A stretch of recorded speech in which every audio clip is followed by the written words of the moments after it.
भूतभूतभूतेश्वराय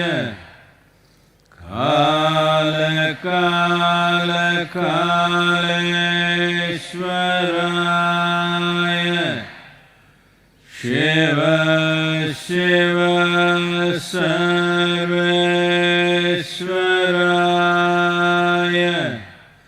शम्भो शम्भो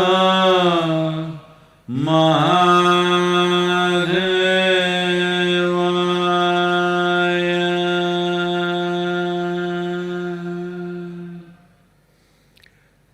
योग योग योगेश्वराय भूत भूत भूतेश्वराय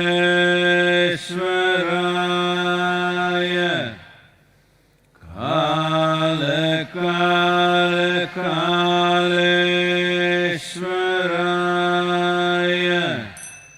शिव शिव सर्वेश्वराय शम्भो शम्भो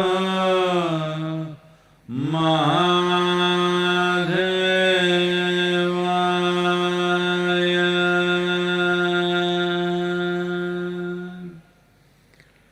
योग योग योगेश्वराय भूत भूत भूतेश्वराय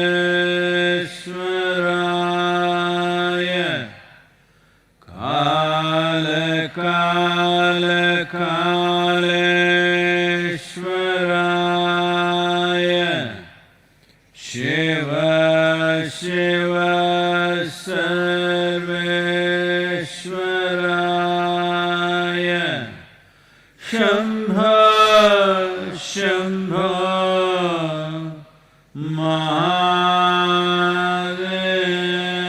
महादेवाय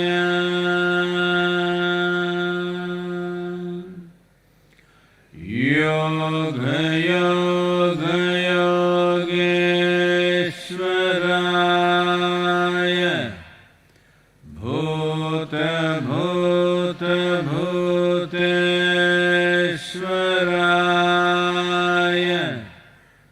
काल काल कालेश्वराय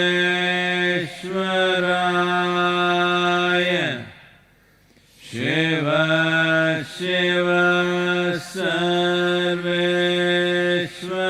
सर्वेश्वराय शम्भो शम्भो महादेवाय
உன்னில்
Namaskaram. Namaskaram to all of you. Well, uh,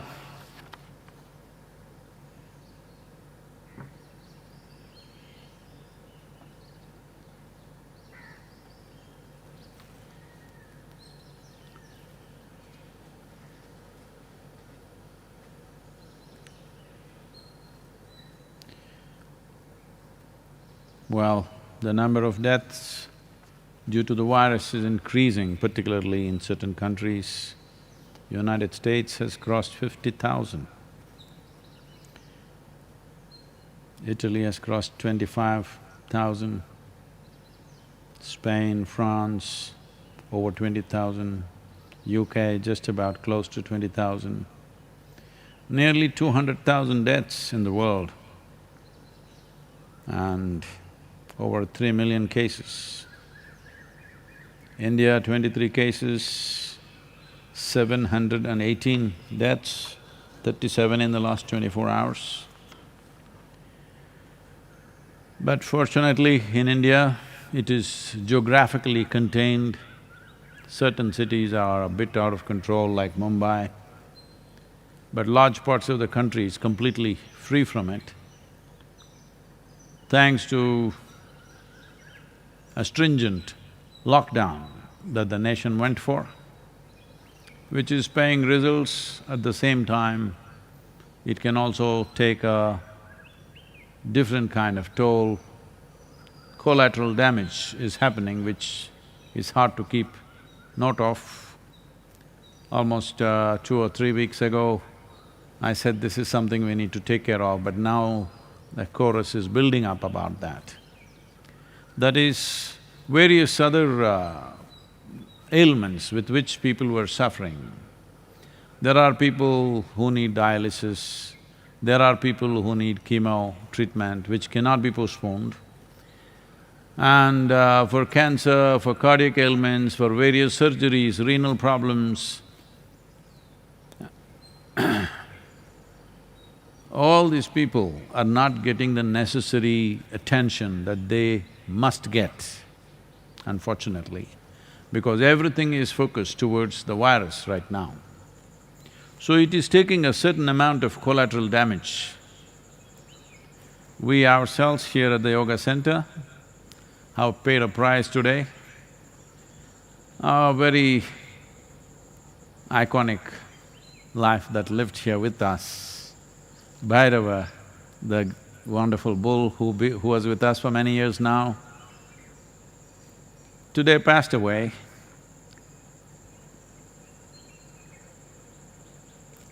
Not with any big ailment.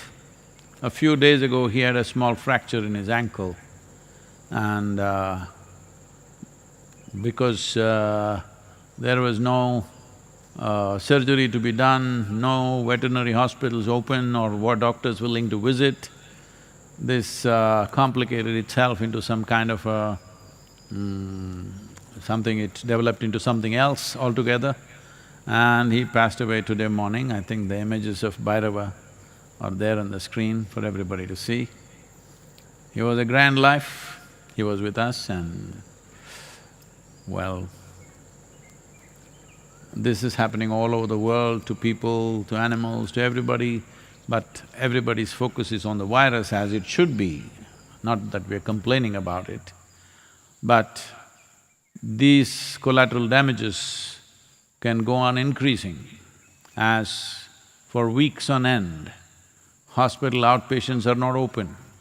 Small things can become fatal things for a whole lot of people.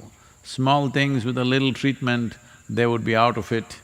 Those kind of things can get very complicated now. And if it is not… if one has not contracted the virus, there is some other problem, people are hesitating to go to the hospital because it could be a point of infection for them. People are very conscious and fearful about that. So, it is taking on many dimensions, but at the same time, in many ways in India, we are seeing that slowly we are getting on top of the game, most parts of the country. There are a few hotspots. Right now, the work is largely to separate them so that these hotspots will stay that way, rest of the country can get into normal process of activity.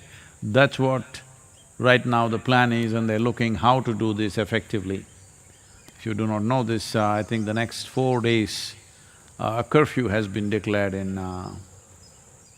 Coimbatore city, Salem, I think Tirupur is included, and Chennai, about 4 or 5 cities in Tamil Nadu. It's not a lockdown, it's a curfew. That means you cannot come out. It's not you're being requested not to come, you just cannot come out. Curfew generally means, it's not that they're going to do that. Generally, curfew means the forces can shoot the violators of the curfew. Well, they're not enforcing it at that level, but I mean to say it's that serious. That is the intent, to keep people totally in forcefully for 4 days. You stock up for 4 days and don't step out of the house for any reason, because we were thinking of now relaxation, but it's gone into this mode. I think it's a very wise thing to do. I'm grateful that Tamil Nadu state government is taking that kind of stringent action. Though it could be unpopular with certain segments of population, this is the way to go forward. Where there is a little danger of spread, really to clamp it down for a little bit of time. Wherever they're talking about their personal freedoms and moving around, well, people are falling dead all over the place. Of course we are free to die. So, this is very important. Now when partial relaxations happen, how we behave, each one of us, will determine not only the course of our lives, but the course of the nation's life and probably the world's life. That's where it is. There are many aspects which are unfolding about the virus itself, which is making it far more challenging. But in many ways, India as a nation is really, in a very fantastic way, on top of the game. Some loose ends are there which they're trying to tie, but largely we are on top of the thing. If we can maintain that for the next 2 months at this level, I think we've crossed the biggest problem, and we don't have such severe winters out here, because wherever there are strong winters, they're expecting a second wave. They're saying the second wave in United States is certain, and probably in China it will come back. Right now that's become their fear, that second wave will come, and second wave will be stronger than the first one, all this. But in India, they are looking at second wave may not happen. So, it's looking positive in that sense. But everybody will be cramped. If one nation is going in a bad way, the whole world will live in fear, because all it takes is a few people to travel here and there. So, this is like a new era. All of us should gear ourselves to be more innovative, to really pull out the best in us right now, to see how we can sail through this situation, because this situation is not a small patch. This situation is a little large pool we have to cross.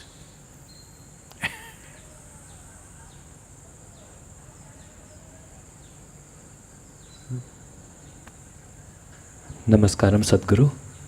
This is Siddharth from Pune. I have a burning question. Ooh. Can Guru's grace and utter devotion to Shiva dissolve the karma?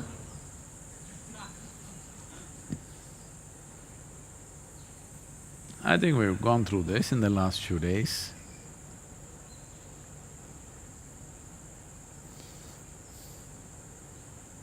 So let us understand these words that you're using. Guru, one word; grace, another word; devotion, another word; Shiva, another word. 4 dynamites. It doesn't take four to blast you, one will do. Either you have devotion or you got touched by Shiva or by the Guru or the grace, one will do, you don't need four. You're not a cat. If you were a cat, we would have shot you with 9 bullets. Just one will do. The problem is you're hopping from one to another probably. You think it's like playing a piano. Pim, pim, pom, pom is happening every day. One day, one thing, it doesn't work like that. One of these things are enough. Will this happen, will that happen, if I do this, that will happen, this will happen, this is coming from a certain mindset. You're asking me if devotion to Shiva will liberate me. If I say yes, then today you're going to go home and become devout. You think it's possible to do that?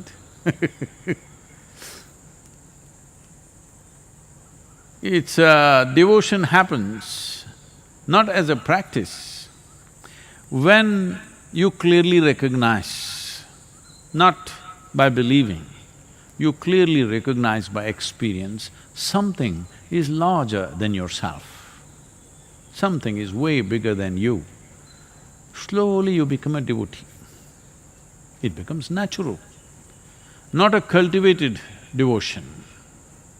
Cultivated devotion is you're acting it up.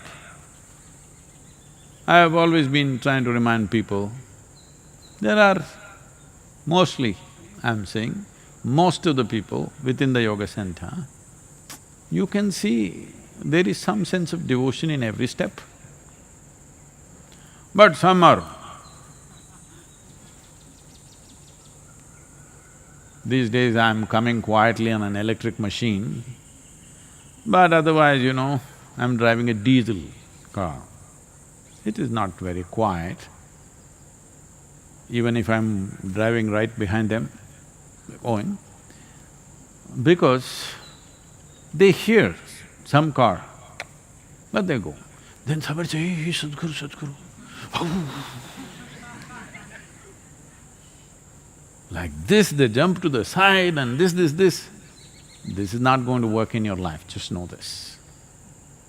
This is why I said, if you think you're devoted to Sadhguru or to Shiva or whoever else, it doesn't matter. You must see that in everything. You must see everybody here as Sadhguru, you must see man, woman, child, cow, no donkeys in the ashram, otherwise we could have done that also. Everything, when you see it with the same devotion, now you're a devotee. Will this work? Absolutely. Now you're throwing 4 options in the air and asking me, which shall I shoot, Sadhguru?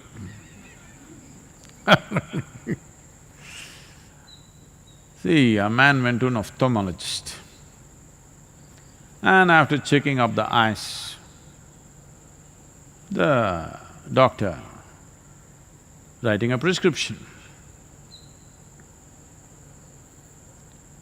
So the man said, Doctor, once I get my glasses, will I be able to read?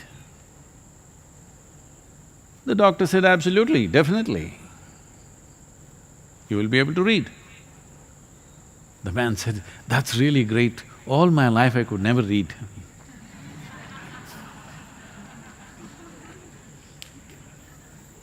Your devotion is like this. If I tell you now, Guru's grace will make your karma go away, from now on you will walk like this, Guru, Guru, Guru, Guru. For a lot of people, God's name, whatever they're uttering, you think all the time people are uttering whatever their gods are, their names, with absolute devotion? They're uttering it in irritation, anger, hatred, resentment. It's even a war cry, all right?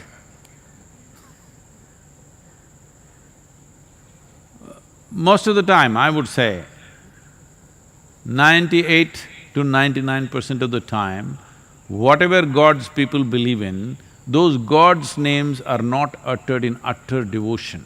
Only 1 or 2% may be uttering. Rest are all uttering it, it's open sesame for them. You know, it's a mantra to get something, that's how you're asking now. Will this, there are 4 items in this. Which bullet shall I pick, Sadhguru, to shoot my karma? Well, this is going to be a big karma.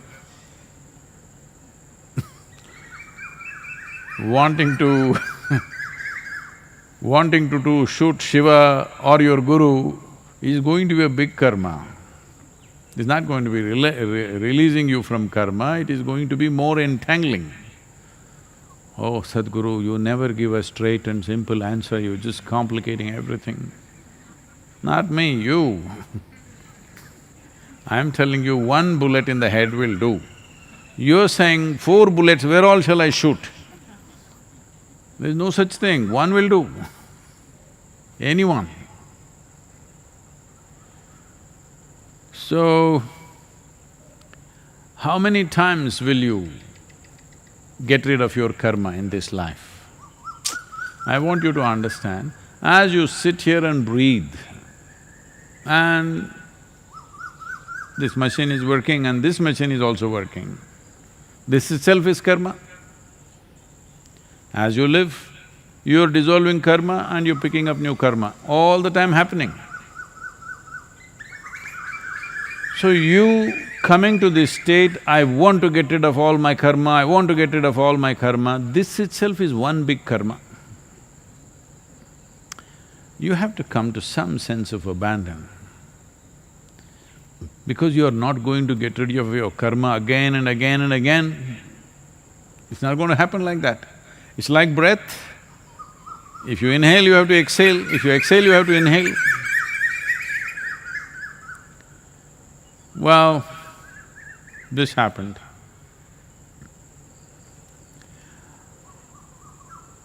Shankaran Pillai for the first time went on a cruise, a large cruise ship, he got into it. First time he is at sea, a little nervous about it. However big the boat is, still you know, even in very big ships, people, many of them, puke endlessly. Because anyway it'll wallow a little bit. So he went to the captain and asked. He was a little nervous about the whole thing, because going off into the ocean in a vessel is like a… So he asked the captain or the captain of the ship, he said, a ship of this size, how often does it sink? So the captain looked at him and said, this one, only once.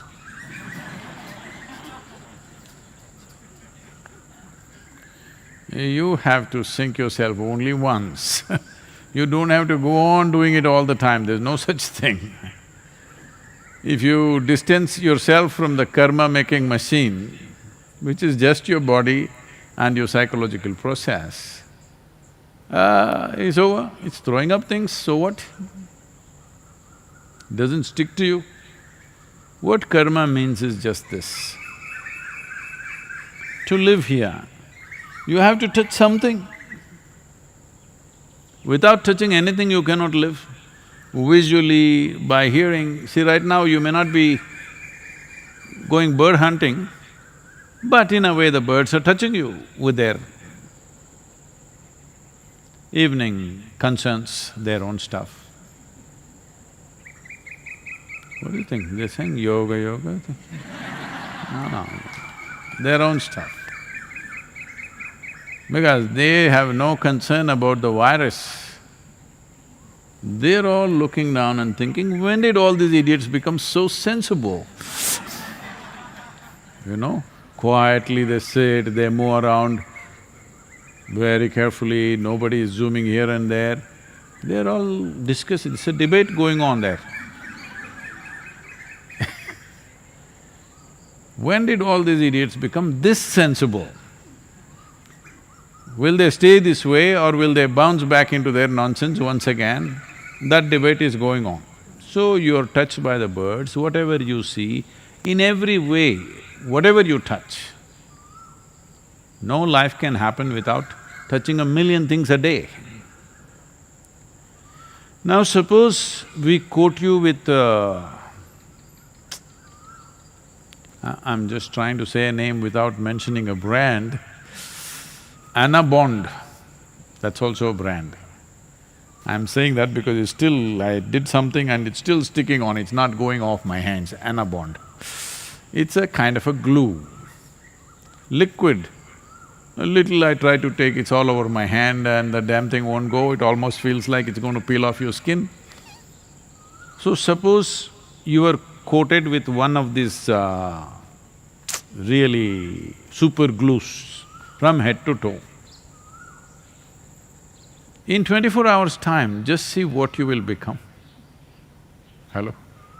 One big mess, because everything will stick to you. This is all karma is. So everything in the world, whatever you touch, it will stick to you.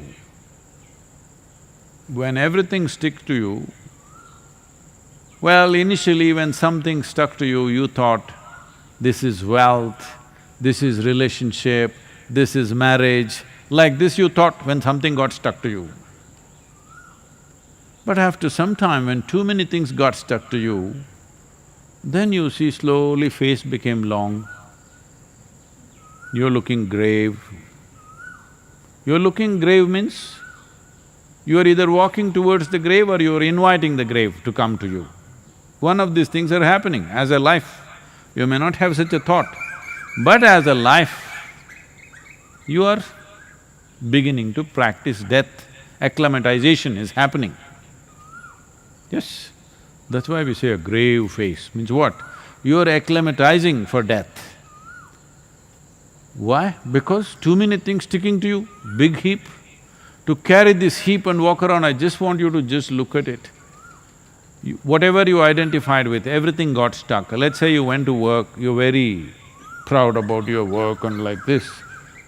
And you sat there, the chair got stuck to you. You touched the table, table got stuck to you. You touched the computer, computer got stuck to you. Just imagine yourself in a day, what happens to you? You will be a mountain in no time. That's what has happened right now. So it's not about, shall we hack the mountain and take away the karma, no. Devotion, grace, Guru, Shiva, all these are solvents, not for karma, for the glue. We are not interested in unloading the karma off you. Just the glue is dissolved, it'll fall off. But now you are that kind, when it starts falling off, oh, but this I like, I want it to stick. That I want it to go. Okay, glue is back. Glue is indiscriminate like virus. It doesn't care what, just anything sticks, that's it.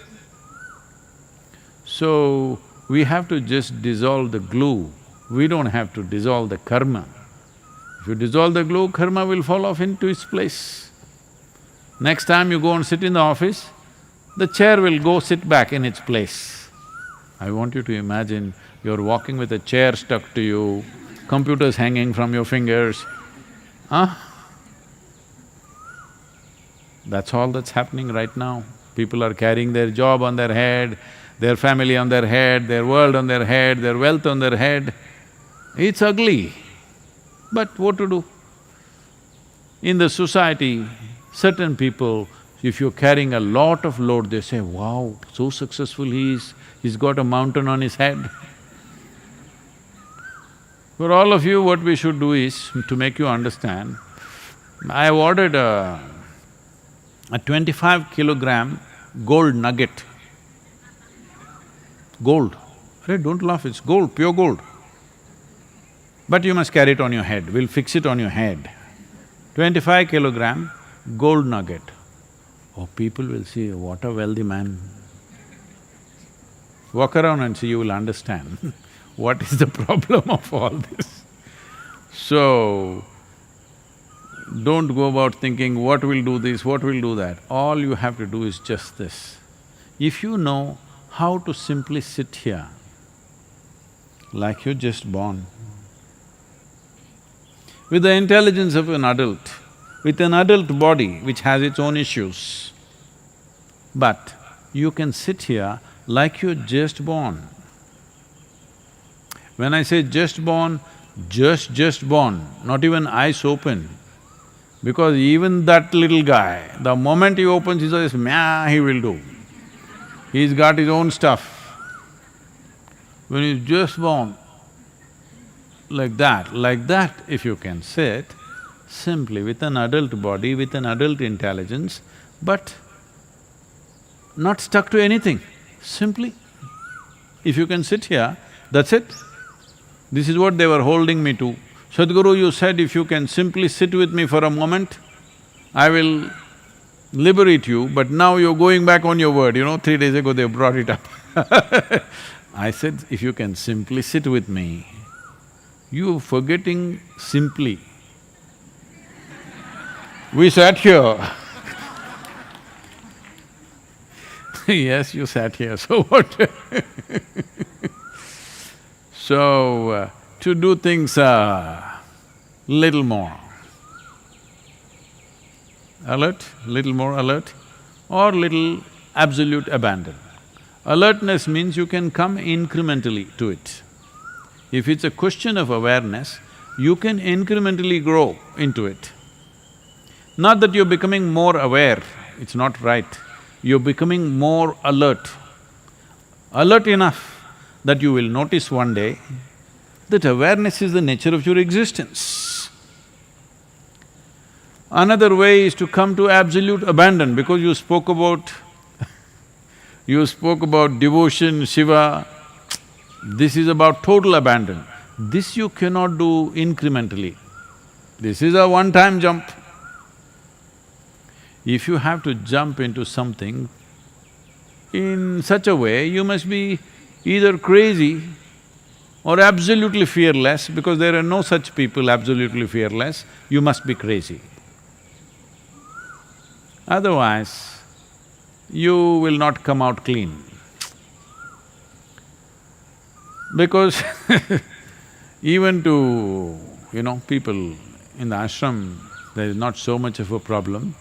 Men can shave once in 5 days, 6 days, or once in a month, different people at different stages. I'm little liberated. But if you want a clean shave, even that, you have to do many things. This happened in Tennessee. A man went to the barber and said,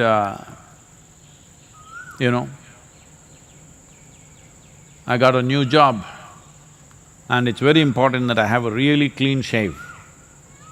That's why I'm here. The barber said, no problem, and he gave him a golf ball and he said, hold it in your mouth, one cheek here, hold it this way, I will shave this way, totally clean, and then this way, totally clean. So, that posture in a barbershop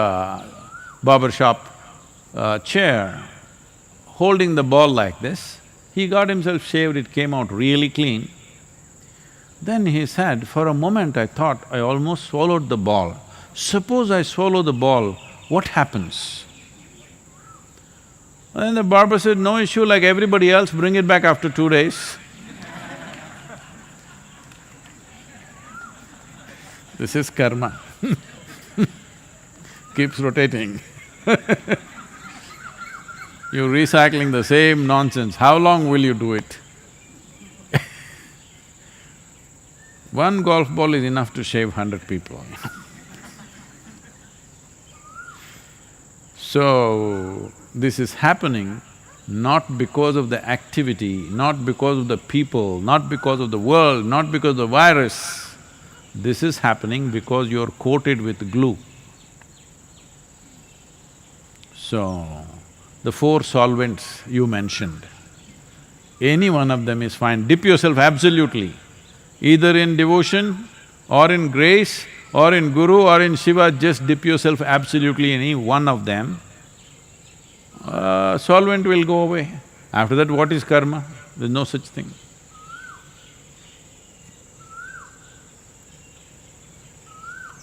Oh. Some more time, please. I thought Next question is from Ekta Agarwal.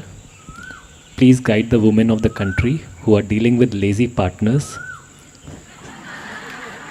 stubborn parents, bored children, on how to coexist compassionately amidst all the chaos when household workload has increased and our work front identity has disappeared. you are a very fortunate woman. You have a lazy partner. An overactive man, 24 hours in the house, he is a bull in the china shop. He's lazy.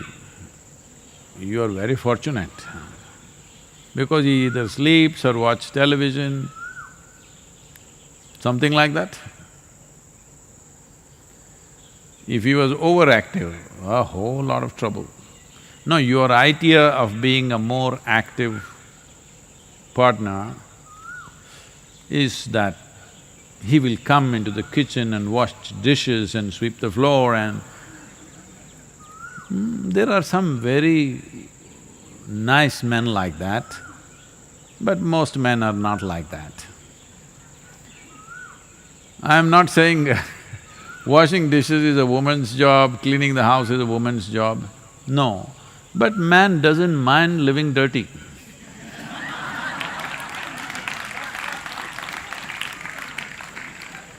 A woman wants things clean, so she has to clean it. Otherwise, you just go into a bachelor's den and see everything is everywhere.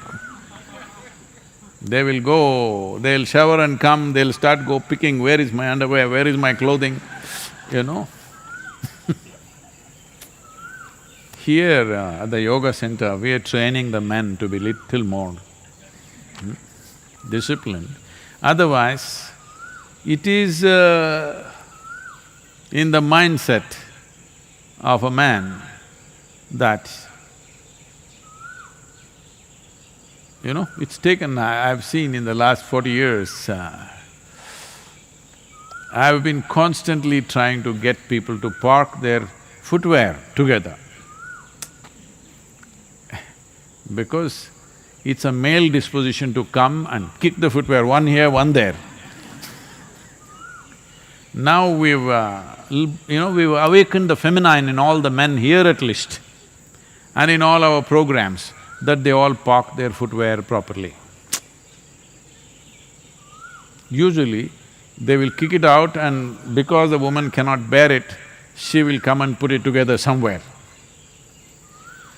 So, because this happened, once Shankaran Pillai, not once, now, in the virus era, because this will be remembered as a era in this virus times, Shankaran Pillai went and parked his car in the emergency entrance of a hospital,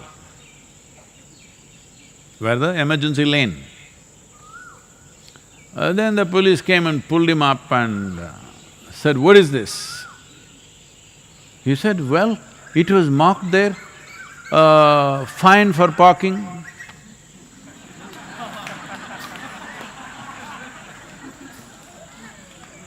So that is how he understands. Fine for parking means fine for parking. So, what are the children's qualities? Stubborn parents and bored children. Oh, okay.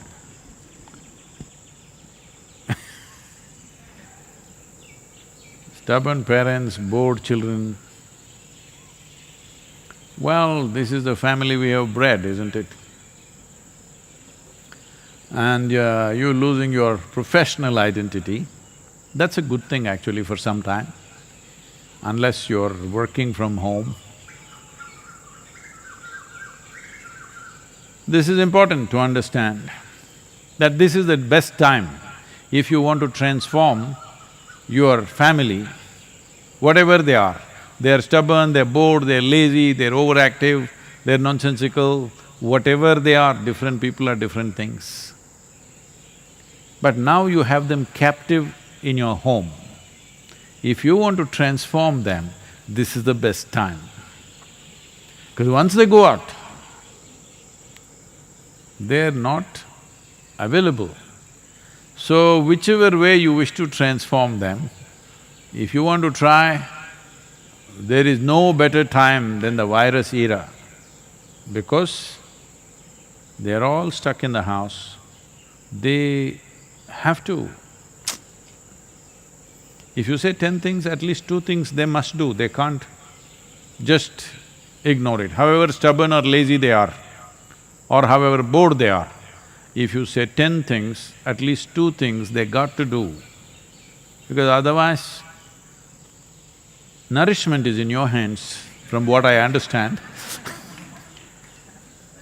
From the way you're describing, obviously they are not… none of them are cooking, you're the one, so nourishment is in your hands. So very easily you can. All you have to do is, dinner time, maybe today it's too late, you already cooked. Tomorrow, breakfast time, ask everybody to whatever time, they will… that one thing they'll demand, they will not be lazy about it. So breakfast time everybody arrives, you also sit down, if necessary, say asatoma, sadgamaya, or sing a song if you want, if you know how to sing, but no breakfast. Well, we're all happy and together, what does it matter? Breakfast or no breakfast, what does it matter? You give them a talk, how it doesn't matter, after all. We are all together. Family is about being together, not about washing dishes, cleaning the house. This is not what family is about. Family is about being together and blowing kisses at each other. Then they will all understand, family means you have to wash your dishes, you have to clean the floor, you have to take the cobwebs out, you have to go put the garbage out. This is what arrangement of family means.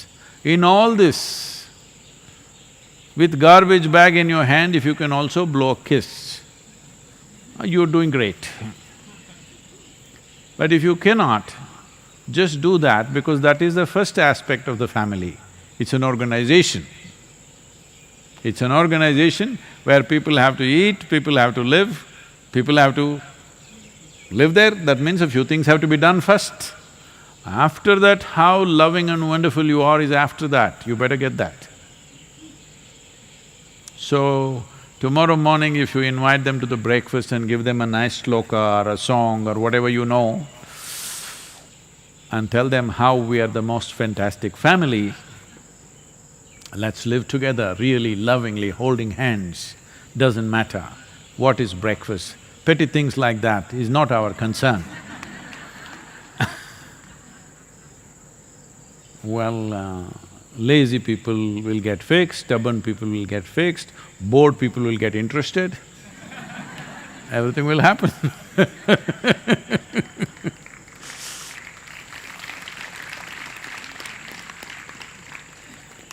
Don't think family means a big love affair.